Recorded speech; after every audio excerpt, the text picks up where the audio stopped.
Hello guys, ayan, papunta na ako sa work. Pakita ko lang sa inyo na, tingnan nyo, napakadelikado ng daan. Ayan, kung gaano kaganda ang may snow, kagaya dun sa taas medyo white pa.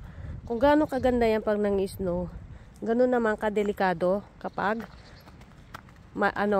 plus ang grader ng mga dito. Pag minus, 0, ganyan, automatic, magme-melt. Yan o, nakakatakot. Magme-melt siya. Tapos biglang magi-snow uli. So matatabunan yan. So madulas yan. Kahit may buhangin yan, delikado pa rin katulad yan. So ang ginagawa namin para maiwasan yung ganyan, meron kaming ganito sa sapatos namin, no. May ganyan. Kita nyo yung sapatos ko. Pwede ko yan i-close lang, tapos ibalik lang ganyan. Tapos meron namang nabibili na yung ikakabit mo lang sa sapatos. Yan. Ganyan siya kadelikado. Imagine nyo. Subukan natin maglakad ay papakita ko sa inyo. Yan. Kailangan ko siyang maramdaman na bumaon na yung sa sapatos ko.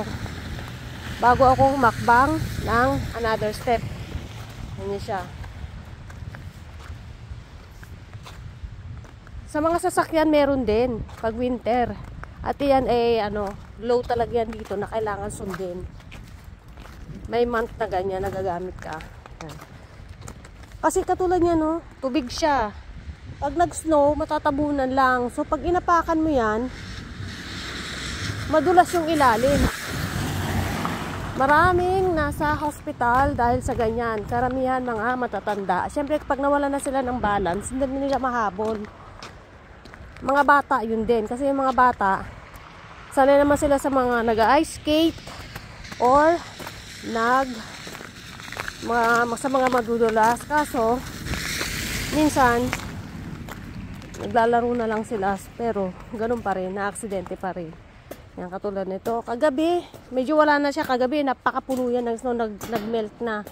Muntik ako madulas doon, nakakapit lang ako dito sa hagdan. So ganun lang guys, pakita ko lang sa inyo kung bakit maganda ang snow talaga, pero after hindi siya talaga maganda. Katulad niya, no? Dahan-dahan. Kagabi, nung punong-puno yung ice talaga, halos gusto ko mag-video, pero mas pinili kong ibulsa yung cellphone ko kasi napakadelikado. Kasi last year, nahulog yung cellphone ko rito. So, kailangan kong magbayad ng mahal para maayos. Winter din yun. So, that's all guys. Kaya, ingat-ingat po. Basta sa mga madudulas na lugar, mag-ingat. Hindi lang winter, hindi lang sa mga mga may snow. Ayan o. Nahirapan ako makbang. So, kaya lang guys, off ko na po yung aking phone. Pakita ko lang po sa inyo yan. Thank you. God bless.